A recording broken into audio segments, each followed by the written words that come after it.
Oh, beautiful for spacious skies.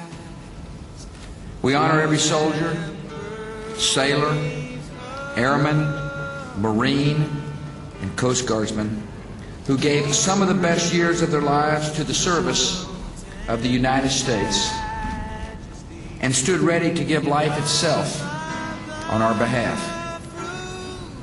At Gettysburg, Lincoln noticed that there is little we can do to honor the peacemakers and the defenders of liberty, alive or fallen, that they haven't already accomplished for themselves.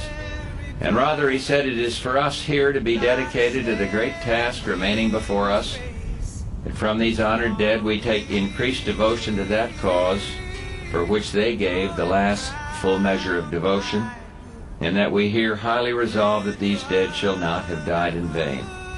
These are the champions who helped free a continent, and these are the heroes who helped end a war. Strengthened by their courage, heartened by their value, and born by their memory, let us continue to stand for the ideals for which they lived and died. It was more than a half-century ago, and in another nearly 50 years, at another anniversary, there will be no one left who heard those voices. It is the spirit of our soldiers and sailors and airmen and Marines carried it to victory, and sometimes carried into eternity.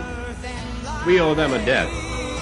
We repay it with a pledge: preserve their memory against the tide of time. And since I've returned to private life, I've been reminded time and time again of what we accomplished together in the Gulf with the liberation of Kuwait, when we stood for principle, and when we as a nation did the right thing.